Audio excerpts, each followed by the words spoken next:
मैं अभी राजभवन से वापस आया हूँ। माननीय लेफ्टिनेंट गवर्नर साहब से मेरी मुलाकात हुई। मुलाकात के दौरान मैंने उन्हें नेशनल कॉन्फ्रेंस, कांग्रेस, सीपीएम, आम आदमी पार्टी और जिन इंडिपेंडेंट्स के तरफ से नेशनल कॉन्फ्रेंस को समर्थन की चिट्ठी मिली है, उन्हें उन चिट्ठियों को मैंने लेफ्टिनेंट गवर्नर साहब के हवाले किए और उनसे गुजारिश की कि जल्द से जल्द वो तारीख मुकर्रर करें ताकि यहाँ ओथ लिया जाए और लोगों की चुनी हुई हुकूमत जो है अपना काम संभाले। किस तारीख को सर ओथ सेरेमनी? अब ये लंबा सिलसिला रहेगा क्योंकि ऐसा नहीं है कि एक इलेक्टेड गवर्नमेंट को दूसरे इलेक्टेड गवर्नमेंट का जो है में तब्दील होगा। सेंट्रल रूल है, यूनियन टेरिटरी है और गवर्नर साहब को एक अपने कागज तैयार करके पहले राष्ट्रपति भवन भेजने हैं। राष्ट्रपति भवन से वो फिर होम मिनिस्ट्री में जाते हैं। होम मिनिस्ट्री अपना उसमें प्रोसीजर करके वो जो उनको अपनी कागजी कार्रवाई करनी होती है वो सारा करके वापस आ जाता है। तो फिलहाल हमें ये कहा गया है कि इसमें 2-3 दिन तो लग ही जाएंगे। तो अगले हफ्ते ट्यूसडे वेंसडे से पहले मुझे उम्मीद नहीं है।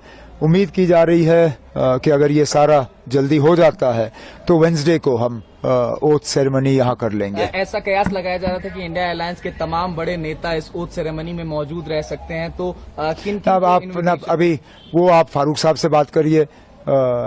इंडिया ब्लॉक के लीडर वो हैं और इन्विटेशंस अगर जाएंगे तो उनके तरफ से जाएंगे।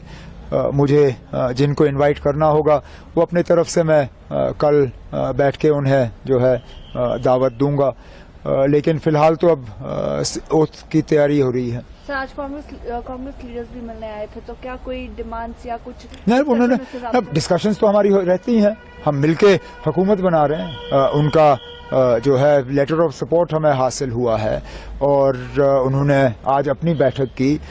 उनकी अपनी बैठक में उन्होंने अपने हाईकमांड को इजाज़त दी कि वो सीएलपी का जो है फैसला करें, सीएलपी लीडर का फैसला करें। तो हमने जो अपनी अंदरूनी बातें करनी थी वो हमने की।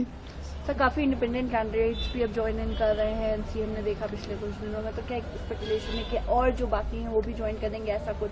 न, ऐसी बात नहीं है। ये आमतौर पे वही लोग हमारे साथ जुड़ रहे हैं जो पहले भी हमारे साथ जुड़े हुए थे।